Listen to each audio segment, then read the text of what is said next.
KP college of arts and science की YouTube class में आप सभी का स्वागत है। तो अपन जो कंटिन्यू जो चैप्टर है चट्टान वाला उसको देख रहे थे। उसका जो अंतिम चरण है, मतलब जो रूपांतरित सेल है उनका जो वर्गीकरण है उसको अपन आज इस क्लास के अंदर डिस्कशन करेंगे। तो जो रूपांतरित या जो कायांतरित सेल है वो दो प्रकार की जो सेल है उसके रूप परिवर्तन से बनती है। रूप का मतलब उसका जो आग्नेय तथा अपसारी सेल है उसका रूप तथा संगठन बदलेगा, लेकिन उसमें किसी भी प्रकार का विघटन तथा वियोजन की जो क्रिया है वो वहाँ पे नहीं हो पाती है। अब जो रूपांतरण के कारक थे, कौन कौन से ऐसे कारक है जो इन चट्टानों का रूप है उसको बदलने में अपना योगदान देते हैं। तो ताप था जो ऊष्मा के रूप में भी होता है, दबाव या संपीड़न था, और तीसरा था कोल के रूप में, ये अपने देखा था। तो ये जो रूपांतरण के जो प्रकार है उसको अपन दो आधार पर वर्गीकरण करते हैं। एक तो है रूपांतरण के कारकों के आधार पर, यानी कौन कौन से ऐसे कारक हैं जो इस रूपांतरण को करने के लिए अपनी जो भूमिका है उसको अदा करते हैं। तो उसमें ताप भी हो सकता है, गति भी हो सकती है, जल है वो भी हो सकता है, और चौथा था ताप और जल दोनों का सम्मिलित रूप से भी योगदान हो सकता है। तो रूपांतरण के जो कारक है उसके आधार पर इसको अपन चार भागों में बांटते हैं। तापीय रूपांतरण, यानी कहने का मतलब है कि जो रूपांतरण होता है वो दो आधार पर होता है मुख्य रूप से, रूपांतरण के कारकों के आधार पर और रूपांतरण के क्षेत्रों के आधार पर। तो रूपांतरण के जो कारक है उसके आधार पर इसके चार भाग होते हैं। ताप का योगदान होने के कारण इसको तापीय रूपांतर यानी थर्मल मेटाफॉर्मिज्म बोलते हैं। दूसरा है जिसमें गति का डायनामिक प्रोसेस होती है, इसलिए उसको अपन डायनामिक मेटाफॉर्मिज्म बोलेंगे। तीसरा है जिसके अंदर जो हाइड्रो है, मतलब जो जल है, इसको इंग्लिश के अंदर हाइड्रो बोलते हैं। तो जल का योगदान होने के कारण, जैसे अपन कहते हैं जो मैग्मा होता है उसके अंदर जल भी हो सकता है, परतदार सेल है उसकी जो संधियाँ वगैरह होती है, जॉइंट्स वगैरह होते हैं, उसके अंदर भी पानी हो सकता है, तो वो भी रूपांतरण में सहायक होता है। तो उसको अपन जलीय रूपांतर हाइड्रोमेटाफॉर्मिज्म बोलेंगे। जब एक ऐसा प्रकार जिसमें ताप तथा जल दोनों का सम्मिलित योगदान होगे तो इसको अपन हाइड्रोथर्मल मेटाफॉर्मिज्म बोलेंगे। तो ये रूपांतरण के जो प्रकार है वो कारकों के आधार पर है। एक होता जिसके अंदर क्षेत्र के आधार पर होगा, तो उसके आधार पर दो, एक तो संस्पर्शी रूपांतरण यानी संस्पर्शी का सीधा समझा कॉन्टैक्ट में आना, एक दूसरे के संपर्क में आना है। किस में आना? तो संपर्क में आने के कारण जब चट्टान है उसका रूप बदलेगा तो उसको अपन संस्पर्शी रूपांतरण या कॉन्टैक्ट मेटाफॉर्मिज्म बोलेंगे, ठीक है ना। दूसरा क्षेत्र के आधार पर प्रकार है क्षेत्रीय रूपांतरण, जिसको अपन प्रादेशिक बोल सकते हैं। ये रीजनल होता है। क्या होता है? रीजनल। और ये जो होता है जो प्रमुख रूप से अपन मानते हैं क्षेत्रीय रूपांतरण है वो ज़्यादा है, वो देखने को मिलेगा। एक क्षेत्र विशेष में इसका जो रूप है वो देखने को मिलता है, ठीक है ना। अब देखिए ये तो दो अलग अलग प्रकारों के आधार पर हो गए। अब एक सामान्य रूप से अगर वर्गीकरण किया जाएगा इन रूपांतरण का तो वो मुख्य रूप से चार प्रकार देखने को मिलेंगे। कितने प्रकार देखने को मिलते हैं? चार। उसमें पहला जो प्रकार है वो तापीय या संस्पर्शी रूपांतरण होता है, यानी ताप का भी योगदान रहेगा इसलिए इसको तापीय बोलेंगे। एक दूसरे के क्या है कांटेक्ट में आने से जो सेल है उसका क्या होगा? रूप बदलता है। वो अभी अपन पढ़ेंगे किस तरह से कांटेक्ट में आती है, किस तरह से उसका संपर्क होता है, किस तरह से संपर्क में आने के उसका रूप है वो बदलता है, ये भी अपन देखेंगे। दूसरा है क्षेत्रीय या गतिक रूपांतरण। ये एक क्षेत्र विशेष में होता है इसलिए इसको क्षेत्रीय, और इसके अंदर गति होती है और गति में खिंचाव के कारण जो परिवर्तन गति होती है तो संपीड़न होगा, तो उस गति के कारण अगर खिंचाव हो रहा है उसी सेलों का रूप बदलेगा तो उसको अपन गतिक रूपांतरण को कहेंगे।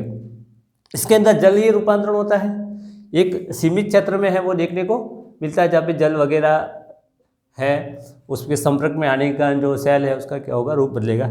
अब इसके अंदर क्या तापीय जलीय रूपांतरण। अब मान लिया कि एग्जाम्पल के लिए जो कुछ ऐसी चट्टानें होती है उसके ऊपर गर्म जल है वो क्या हो जाता है? स्थापित हो जाता है। तो गर्म जल के कारण जो नीचे वाली सेलें है उसका रूप क्या हो जाता है? बदलेगा।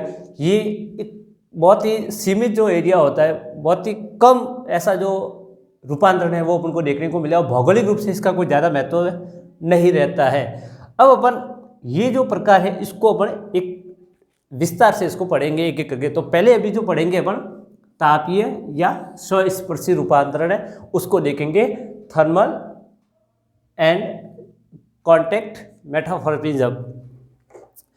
तो देखिए तापीय या जो स्वस्पर्शी रूपांतरण है इसको अभी अपन देख रहे हैं, एक एक करके देखेंगे सभी को। तो इसको स्वस्पर्शी रूपांतरण इसलिए कहा जाता है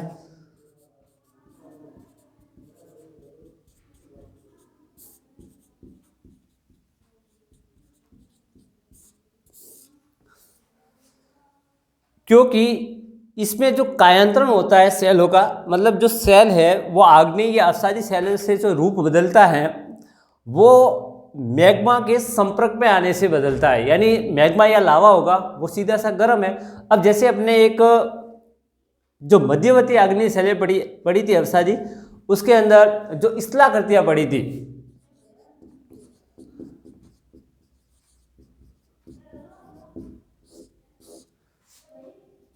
डाइक पड़ा था,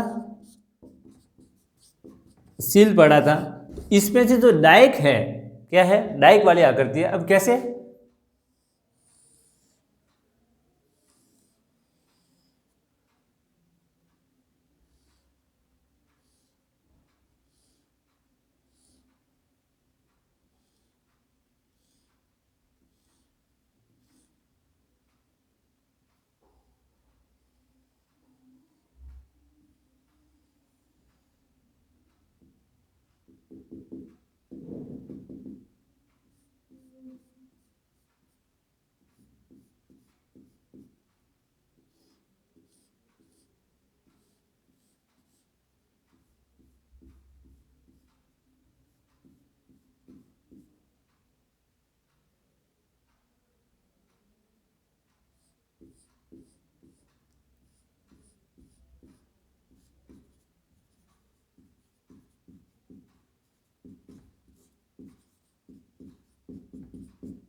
ये अवसादी सेलें होती है। अब क्या होता है, जैसे वो डाइक हमने पढ़ा था, तो डाइक में क्या होता है कि मैग्मा होता है वो लंबवत रूप में जमा होता है।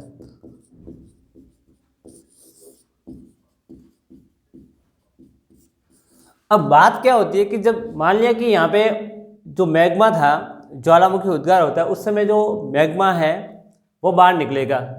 अब वो बाहर निकलेगा तो एक लंबवत रूप में जमा होता है। अब क्या होता है कि जब लावा या मैग्मा होगा वो तो बहुत गर्म होता है, तो गर्म होने के कारण ये जो चट्टानें हैं, इसके आसपास की अवसादी चट्टानें, तो इस मैग्मा का जो प्रभाव होगा, इस मैग्मा के गर्म होने के कारण उसका आसपास वाली जो अवसादी सेलें हैं वो उसके संपर्क में आ जाएगी। क्या आ जाएगी, क्योंकि ये चट्टानें वो तो क्या अवसादी है, अब यहाँ मैग्मा निकल रहा है, तो इस मैग्मा के संपर्क में ये अवसादी सेलें आने के कारण उसका क्या होगा, रूप बदलेगा।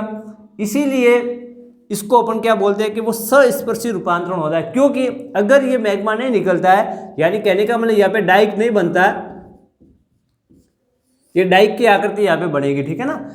अगर ये डाइक नहीं बनेगा तो डाइक तो तब बनता है जब मैग्मा का क्या होता है, लंबवत रूप में जमा होगा। तो ये अगर मैग्मा या लंबवत रूप में जमा हो रहा है तो आसपास की दोनों तरफ की, इधर की भी और इधर की भी अवसादी सेलें उस मैग्मा के संपर्क में आएगी, तो मैग्मा गर्म होगा और उस जो ताप है उसका प्रभाव इन पास वाली जो सेल है उसके ऊपर पड़ेगा, तो उसके संपर्क में आने से जो रूप बदलेगा उसको अपन क्या बोलेंगे, स्वस्पर्शी या कॉन्टैक्ट मेटामॉर्फिज्म बोलेंगे। ये इसका जो डायग्राम है उसके द्वारा इसको समझा सकते हैं, ये स्वस्पर्शी रूपांतरण का है।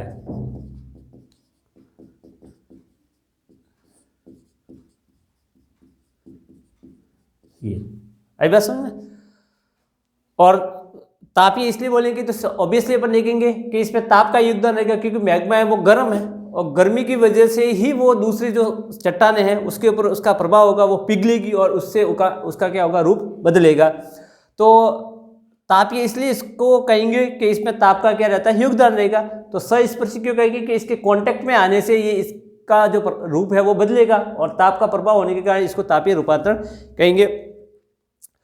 तो डाइक के संपर्क में आने से जो डाइक के आसपास, अब जैसे ये डाइक है, मैग्मा निकलेगा तो डाइक है, डाइक के संपर्क में आएगी तो उससे क्या हो जाएगा, उसका रूप बदल जाएगा, लेकिन उसके भौतिक गुणों में ही परिवर्तन होगा, उसके रासायनिक गुणों के अंदर परिवर्तन है वो नहीं होता है। अब जैसे एक उदाहरण लेते हैं कि किस तरह से, जैसे एक CO3 है, कैल्शियम कार्बोनेट होता है, उसका संपर्क जब मैग्मा से होगा,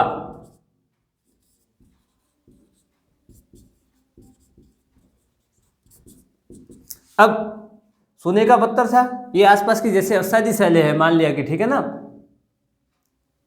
अब जब इसका संपर्क किससे हो गया, मैग्मा से होगा, तो उसका जो रूप बदलकर मार्बल में बदल जाएगा वो।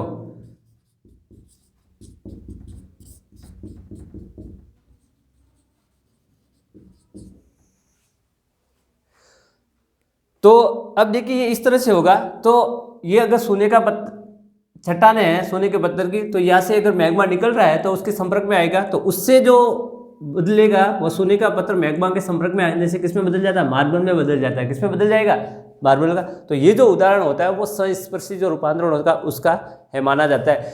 और इस प्रकार का जो रूपांतर देखने को मिलेगा अपन तापीय या संस्पर्शी रूपांतरण, वो एक सीमित क्षेत्र में ही देखने को मिलेगा। इसलिए अपन देखते हैं कि जो भौगोलिक रूप से अगर इस तरह का रूपांतरण उसका कोई ज़्यादा महत्व है वो नहीं हो पाता। यानी जियोलॉजिकली अगर देखते हैं अपन, भौगोलिक रूप से अगर देखते हैं, तो इस प्रकार का जो रूपांतरण उसका कोई ज़्यादा महत्व नहीं होता है। लेकिन अगर देखा जाएगा तो इसका जो रूपांतरण हो वो सीमित क्षेत्र में होता है, और ये इसका जो प्रभाव है वो इस तरह से होगा। तो जैसे कैल्शियम कार्बोनेट है, तो वो मैग्मा के संपर्क में आएगा तो वो मार्बल के अंदर बदला जाएगा। ठीक है, अब अपन पढ़ेंगे क्षत्रीय या गतिक रूपांतरण।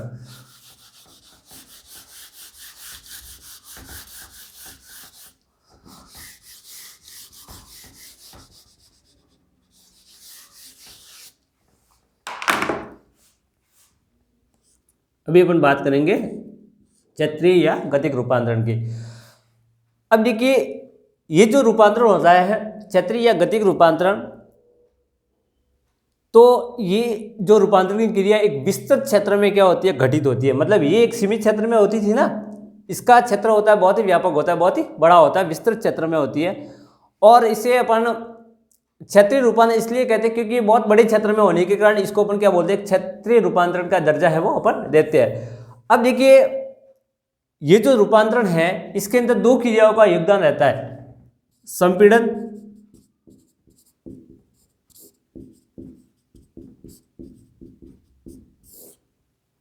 ताप का भी रहेगा। किसका रहेगा? अब देखिए संपीड़न किसे कहते हैं, जैसे अपन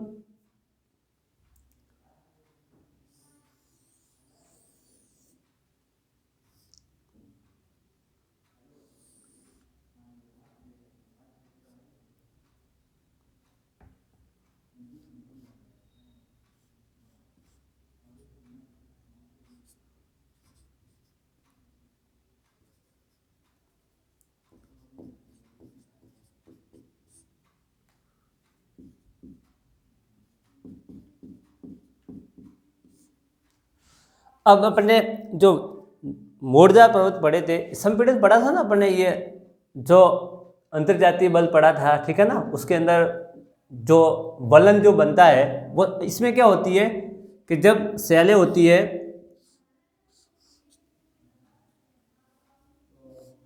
वो एक ही दिशा में गति करती है तो उसको अपन संपीड़न कहेंगे। जब विपरीत दिशा में करती है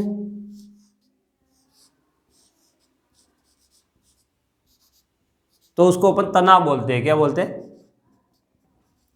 अब देखिए ये जो गतिक रूपांतरण होता है या क्षत्रीय रूपांतरण होता है, अब कहने का मतलब जब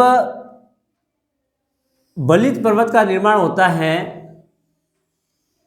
तो दोनों ओर से क्या होगा, संपीड़न लगेगा, दबाव लगता है। एक इस तरफ से लग रहा है, एक इस तरफ से लग रहा है। तो जो भूभाग है, एक भूभाग तो ऊपर उठेगा और एक भूभाग क्या होगा, नीचे धसेगा। ऊपर उठे भाग को अपन क्या बोलते हैं, अपनति, और नीचे धसे भाग को, ये तो ठीक है। अब क्या होगा, जब दोनों ओर से संपीड़न लगेगा तो एक भूभाग तो ऊपर उठ जाएगा, लेकिन ये जो भूभाग है ये नीचे वाला, ये नीचे धस जाएगा। क्या होगा, अब नीचे धसने के कारण ये क्या होगा कि नीचे तापमान ज्यादा होता है, क्योंकि पृथ्वी की गहराई में अपन जाएंगे तो ऑब्वियसली देखेंगे तापमान क्या होगा, बढ़ेगा। तो बढ़ने के कारण यहाँ की जो चट्टानें होगी इधर वाली, उसका रूप है वो क्या होता है, बदल जाएगा। क्योंकि बदलेगा, क्योंकि ये जब धसाव होगा, जब संपीड़न लगेगा, एक भूभाग तो ऊपर उठेगा, दूसरा जो भूभाग है वो क्या हो जाएगा, नीचे दब जाएगा, तो नीचे तापमान ज़्यादा होगा। और इसलिए जो नीचे वाली जो चट्टानें हैं, ये जो चट्टानें हैं इस भाग के अंदर जो आ रही है, उसका क्या होगा, रूप बदल जाएगा। और उसी को अपन क्या है कि गति है या जो मूवमेंट है, डायनामिक है, उसकी वजह से कहेंगे। और दूसरी बात है कि खिंचाव भी होता है। अब खिंचाव क्या हो रहा है कि संपीड़न होता है, एक इस तरफ से उसका प्रेशर लग रहा है, एक इस तरफ से लग रहा है, तो क्या होगा, एक भूभाग ऊपर उठ जाता है, एक भूभाग क्या हो जाता है, नीचे दब जाता है। इसलिए इसको अपन गतिक रूपांतरण है भी कहते हैं। तो देखिए इसमें संपीड़न एवं ताप दोनों का ही क्या रहता है, योगदान रहता है। इसलिए ये जब दोनों से प्रेशर लगेगा तो ये भूभाग नीचे दब जाएगा, तो नीचे धसेगा, तापमान ज़्यादा होगा, तो वो जो चट्टानें है वो तापमान के कारण पिघल जाएगी, और पिघलने से उसका क्या हो जाता है, रूप है वो बदल जाता है। और पर्वत निर्माण में अत्यधिक संपीड़न के कारण, क्योंकि ऐसा संपीड़न अधिकांश कहाँ दिखता है, जब पर्वतों का निर्माण, और स्पेशली जो वलित पर्वत होते हैं, जो फोल्डेड माउंटेन होते हैं, वहाँ पे कारण अवसादी शैलें मुड़कर, अब जैसे यहाँ पे अवसादी शैलें वो मुड़कर क्या हो जाती है, अत्यधिक गहराई में चली जाएगी। तो अत्यधिक गहराई में चली जाएगी तो अत्यधिक गहराई में होगी तो नीचे का तापमान भी अधिक होगा, तो उससे शैलों का क्या हो जाता है, रूप है वो बदल जाएगा। तो इधर वाली जो शैलें है, जो अभिनति वाली क्या मुड़कर नीचे चली जाएगी, उसका रूप है वो क्या होगा, बदल जाएगा। ऊपर वाली में कोई फर्क नहीं पड़ेगा, नीचे वाली है वो क्या हो जाएगी, बदल जाएगी। अब देखिए उदाहरण के लिए समस्या है, जैसे CaCO3 है, कैल्शियम कार्बोनेट। अब ये क्या हो जाएगा, मार्बल में बदल जाएगा। किस में बदल जाएगा, अब ये ज़्यादा है, जैसे ये सोने के पत्थर वाली सेलें थी, नीचे चली गई तो तापमान ज़्यादा होगा, तो उसकी वजह से वो किस में बदल जाएगी, मार्बल में। और दूसरी बात है, जैसे सेल होती है, क्या होती है, ये सेल एक प्रकार की जो बारीक कणों वाली जो अवसादी सेलें होती है, अब इसका रूप स्लेट में बदल जाएगा। ये किस में बदल जाएगी, स्लेट के अंदर। ये भी इसके उदाहरण है, ठीक है ना, किसके हैं, क्षैत्रीय या गतिक रूपांतरण के। और उसके अलावा जो बिटुमिनस कोयला होता है वो किस में बदल जाता है, एंथ्रासाइट में बदल जाएगा। किसमें, बिटुमिनस कोयला है वो एंथ्रासाइट कोयले में बदल जाएगा। और ये जो रूपांतरण होता है, सीधी सी बात है, पर्वतीय क्षेत्रों में अधिक देखने को मिलेगा, क्योंकि संपीड़न की जो क्रिया होती है वो पर्वतीय भागों में ज़्यादा होती है। तो इस प्रकार का जो रूपांतरण देखने को मिलेगा वो अपन को पर्वतीय क्षेत्रों में ज़्यादा देखने को मिलता है, ठीक है ना। और संपीड़न के कारण जो सेल है उसका क्या हो जाता है, रूपांतरण हो जाएगा। और दूसरी बात है कि जो गतिक रूपांतरण होता है, तो गति रूपांतरण के कारण, अब जैसे तनाव होता है, तनाव की क्रिया होती है, दो विपरीत दिशा में, दो चट्टानें वो विपरीत दिशा में गमन करती है, तो तनाव होता है। तो क्या होता है, खिंचाव के कारण एक इस तरफ खींच रही है और एक इस तरफ खींच रही है, तो गति हो रही है, उसके अंदर डायनेमिक जो एक्टिविटी है वो हो रही है। तो जब दोनों में क्या होता है, खिंचाव हो जाता है, तो खिंचाव होने से क्या होगा कि कुछ भाग होता है वो धरातल से ऊपर उठ जाता है, और कुछ भाग क्या हो जाता है, धरातल से नीचे दब जाएगा। तो एक तो क्या है, जो भूभाग है वो कभी ऊपर भी उठ सकता है, कभी नीचे भी दब सकता है। तो क्या होगा, तो गहराई एवं दबाव और दोनों से ये क्या हो जाता है, उसमें बदलाव आ जाता है। इस कारण कुछ सेलें हैं वो नीचे दब जाएगी और कुछ सेलें ऊपर उठ जाएगी। कहने का मतलब सीधा सा अर्थ ये हुआ कि जब क्या होता है, खिंचाव के कारण अगर उसके अंदर क्या होगा, रूपांतरण हो रहा है, जब तनाव होता है चट्टानों के अंदर, तो उसकी वजह से अगर रूपांतरण हो रहा है तो उसको अपन क्या बोलेंगे, गतिक रूपांतरण बोलेंगे, ठीक है ना। और ये अत्यधिक गहराई तथा दबाव होता है, इससे क्या होता है, कभी कभार धरातल है वो क्या हो जाता है, ऊपर उठ जाता है, ठीक है ना, और कभी कभार धरातल है वो क्या हो जाता है, नीचे भी दब जाता है, ठीक है ना। तो उससे क्या होगा, चट्टानों का जो रूप होता है क्या हो जाता है, उसमें बदलाव होगा। तो ऊपर उठेगी उसकी वजह से, और नीचे जाएगी तो जिसे ताप है उसकी वजह से वो पिघल जाएगी, और उसी वजह से सेलों का रूप है वो क्या हो जाएगा, बदल जाएगा। तो खिंचाव के कारण हो रहा है एक दूसरे के तनाव के, तो उसको अपन गतिक रूपांतरण कहेंगे। और वो जो संपीड़न है उसके अंदर इसका योगदान रहता है, और ये क्षेत्र विशेष में क्या होता है, रहता है, और उसका जो भौगोलिक महत्व है वो ज़्यादा है, और ये पर्वतीय भागों में ज़्यादा है वो देखने को मिलता है। अब अपन बात करेंगे जलीय जो रूपांतरण है उसकी बात करेंगे। किसकी बात करेंगे, जलीय रूपांतरण। गति क्यों होती है कि वो खिंचाव होता है, उसलिए गति होती है, इसलिए इसको अपन गतिक रूपांतरण बोलते हैं, ठीक है ना। अब तीसरा अपन देखेंगे जलीय रूपांतरण। तो जलीय रूपांतरण है उसको अपन कई रूपों में अपन देखते हैं। तो जल के साथ क्या होता है, जो घुलनशील रासायनिक पदार्थ होते हैं तो अब घुलनशील होंगे तो सीधी सी बात है कि ऐसे पदार्थ जो पानी उसके ऊपर क्रिया करेगा तो वो जो पदार्थ है वो पानी के अंदर क्या हो जाते हैं, घुल जाएंगे, तो एक प्रकार का घोल या सॉल्यूशन बन जाएगा। क्या बन जाएगा? तो उसी चट्टानों के जो खनिज है उसके अंदर क्या हो जाएगा, परिवर्तन हो जाएगा। जैसे अपन ऑक्सीडेशन की क्रिया कर देखी थी, ठीक है ना, यानी O2 के साथ जल की क्रिया होती है तो वो ऑक्सीडेशन बनाता है, और CO2 के साथ H2O की क्रिया होती है वो कार्बोनेशन क्रिया है वो बनती है। अब इन दोनों से क्या होगा, घोल बन जाएगा। जब वो किसी खनिज के ऊपर उसका प्रभाव होगा तो अपन देखेंगे O2 प्लस H2O होता है, तो अगर वो लोहा होता है तो उसके ऊपर क्या हो जाता है, जंग लगेगा तो वो टूट जाएगा। तो कभी कभार जो घोल वाली जो क्रिया है उससे क्या होगा, चट्टानों का रूप है वो बदल जाएगा। और अत्यधिक गहराई में अगर जाएंगे अपन तो भार तथा दबाव बढ़ जाएगा। और ऑब्वियसली अपन देखेंगे जो जलीय भार होता है, जैसे कोई सागर वगैरह है, तो जितना वो गहरा होगा तो उसका जो गहराई तथा उसके दबाव के कारण उसका भार होगा वो क्या हो जाएगा, बढ़ जाएगा। और सेलों के ऊपर जो जल का भार अधिक होने से भी रूपांतरण हो जाता है। अब जब दूसरी बात है, लगातार अपन देखते हैं जो सागर वगैरह है, महासागर वगैरह है, बहुत गहरा जलीय क्षेत्र होता है। अब उसका जो दबाव होगा तो उसका भार अधिक होगा, तो नीचे की जो सेल है उसका जो रूपांतरण है वो भी हो सकता है। लेकिन और वो क्यों हो रहा है, क्योंकि उसके पीछे जल है वो काम कर रहा है। क्या, कौन सा कारक काम कर रहा है, जल। तो कभी कभार जो रासायनिक घुलनशील पदार्थ है उसकी वजह से भी वो बदल जाएगा, और कभी कभार ऊपर से जो अत्यधिक पानी होता है उसके भार के कारण भी जो सेलों का रूप है वो क्या हो जाएगा, दोनों हो सकता है। घोल की वजह से भी हो सकता है और ऊपर से जो भार लगेगा उसकी वजह से भी सेलों में रूपांतरण है वो हो सकता है। लेकिन एक चीज समझनी है कि इन दोनों के अंदर चाहे घोल के रूप में तब भी पानी तो आएगा ही आएगा, वो क्रिया करेगा, रासायनिक क्रिया, ठीक है ना। अगर ऊपर से ज्यादा पानी है उसका भार है तो उससे भी रूप बदलेगा, लेकिन पानी का तो इसके अंदर योगदान रहा ही रहा। और चौथा जो कारक है ताप और जल, इसमें ताप और जल दोनों का योगदान रहता है। तो जब सेलों के ऊपर क्या होगा, अब देखिए इधर जल ठंडा जल की है बात की हो रही है, ठीक है ना। यहाँ पे एक सीधी बात है कि गर्म जल होगा, ताप जलीय, यानी जब कहने का मतलब कुछ ऐसे क्षेत्र होता है जहाँ पे सेलों के ऊपर गर्म जल होगा। क्या होगा, देखो जैसे ये सेल है, ठीक है ना, अब इसके ऊपर मान लिया कि गर्म पानी है, ठीक है ना, एक तो ठंडा पानी था एक गर्म पानी है। जब सेलों के ऊपर क्या होता है, गर्म पानी होगा तो जल के भार तथा दबाव तथा जल की जो वाष्प है उसे चट्टानों का रूप बदल जाएगा।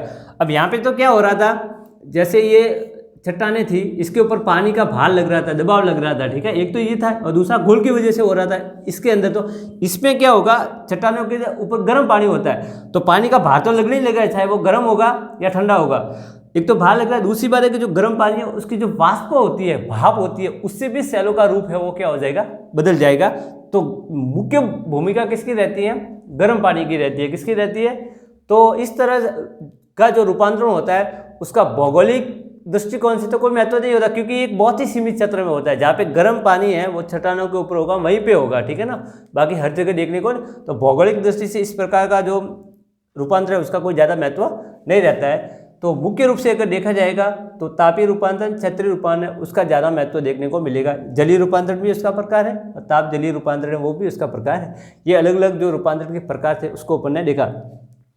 अब अपन देखिए जो सेलों का वर्गीकरण था, कायांतित सेलों का अभी जो वर्गीकरण देखेंगे। वर्गीकरण में दो चीज़ों को ही ध्यान रखना है, क्योंकि कायांतित सेलें बनती है वहाँ पे स्पष्ट रूप ये ध्यान रखना है कि एक तो आग्नेय सेलों के रूप बदलेगा और एक अवसादी सेलों का रूप बदलने से जो सेलें बनेगी वही कायांतित या रूपांतरित सेलें होगी। अब कौन सी सेल, अब जैसे मान लें कि आग्नेय सेल है, ग्रेनाइट है, उसका रूप बदलेगा तो क्या बनेगी। उसी तरह से अपन जैसे सोना पत्थर है उसका रूप बदलेगा तो वो किस में बदलेगी, तो पहले आग्नेय सेलों से रूप बदलेगा रूपांतरित में, तो उस पर कौन कौन सी सेल है, और जो अवसादी से बदलेगा वो कौन सी है उसको भी अपन देखेंगे।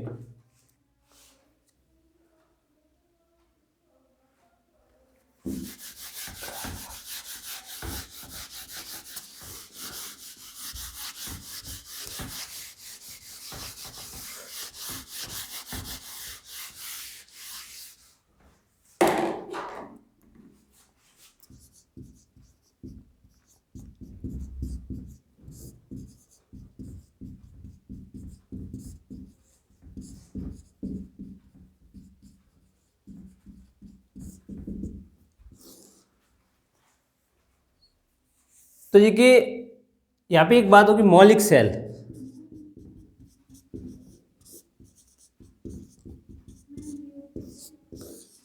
मौलिक सेल का मतलब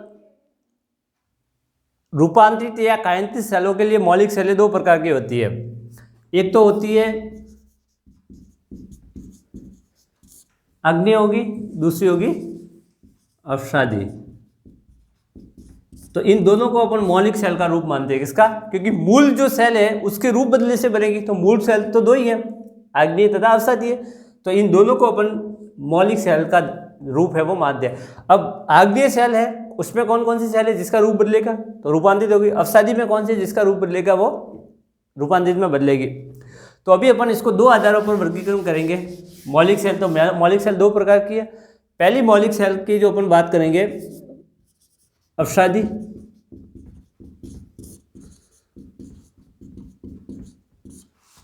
अवसादी सेलों से रूपांतरित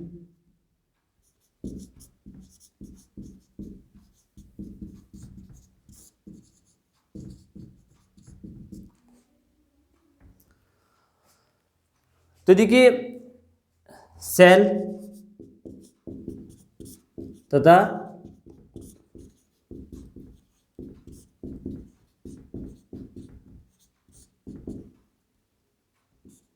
ये जो सेल है वो अवसादी का उदाहरण है। किसका है? तो अवसादी सेल तो कौन सी है? सेल तथा सिका मिट्टी है। जब इसका रूप बदलेगा, और रूप क्यों बदलेगा पहले ही पढ़ा है, ताप भी लग सकता है, दबाव भी हो सकता है, और जो घोल की क्रिया है वो भी हो सकती है। तो जब सेल तथा सिका मिट्टी है, इसके ऊपर अलग अलग जो कारक काम करेंगे रूपांतरण के, उससे इसका जो रूप बदलकर ये स्लेट में बदल जाएगी। किस में बदल जाएगी? ये। तो सेल तथा जो सिका मिट्टी है वो किस में बदलेगी? स्लेट में बदल जाएगी। उसके बाद जो लाइमस्टोन होता है, कैल्शियम कार्बोनेट, सोना पत्थर, तो वो किस में बदल जाएगा? मार्बल के अंदर बदल जाएगा, जिसको संगमरमर भी बोलेंगे। ठीक है।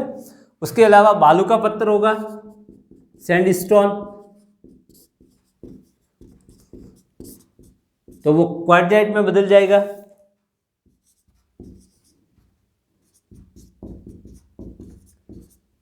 देखिए, ये जो क्वार्टजाइट होता है वो बालू का पत्थर से बनता है। तो ये जो मार्बल होता है उससे क्या होगा? ज़्यादा कठोर होता है। क्या होता है? और इसके जो कण होते हैं वो बड़े होते हैं। तो ये एक प्रकार का क्वार्टजाइट होती है, वो कठोर शैलें होती है, कठोर चट्टानें होती है। ठीक है ना, एक कठोर पत्थर भी जिसको अपन बोल सकते हैं। ठीक है, क्वार्टजाइट जिसको बोलेंगे। उसके बाद कॉन्ग्लोमेरेट,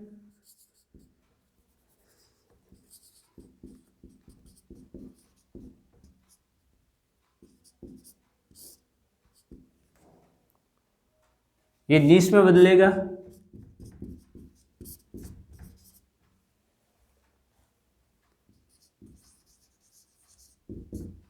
ये तो ये जो सेल है, ये सब सेल है अवसादी सेल है। जब इसका रूप बदलेगा तो सेल तथा सिका मिट्टी है वो स्लेट में बदल जाएगी, जो कैल्शियम कार्बोनेट होता है वो मार्बल में बदल जाएगा, बालू का पत्थर होगा वो क्वार्टजाइट में बदल जाएगा, और कॉन्ग्लोमेरेट होगा वो किस में बदल जाएगा? नीच जो सेल है उसमें बदल जाएगा। अब अपन पढ़ेंगे अवसादी सेलों से रूपांतरित सेल है।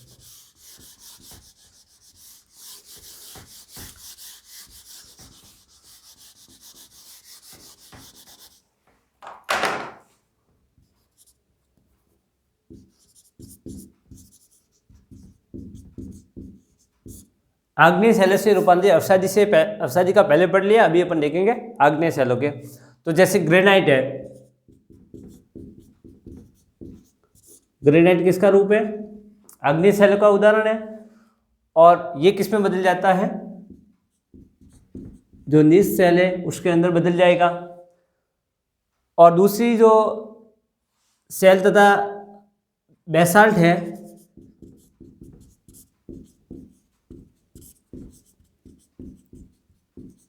क्योंकि बेसाल्ट भी कैसी सेल है? अवसादी सेलों का उदाहरण है। तो ये किस में बदल जाती है? सिस्ट के अंदर बदल जाएगी।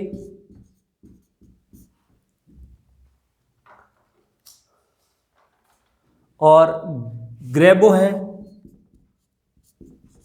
ये भी आग्नेय सेलों का रूप है। तो ये सर्पेंटाइन में बदल जाती है।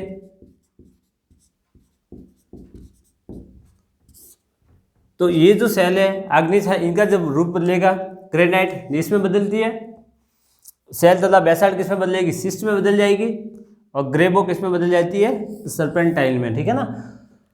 तो ये जो सेल है इन सभी का ताप, दाब तथा जो गोल की जो क्रिया उसकी वजह से इनका जो रूप है वो क्या हो जाता है, बदल जाएगा। तो अभी जो अपना ये जो चट्टान वाला जो टॉपिक है वो यहीं पे कंप्लीट होता है। तो जब अपनी नेक्स्ट क्लास होगी तो उसके अंदर अपना जो नया चैप्टर है भूकंप तथा ज्वालामुखी, उसके ऊपर अपन जो टॉपिक है उसके ऊपर बात करेंगे। तब तक के लिए थैंक यू वेरी मच।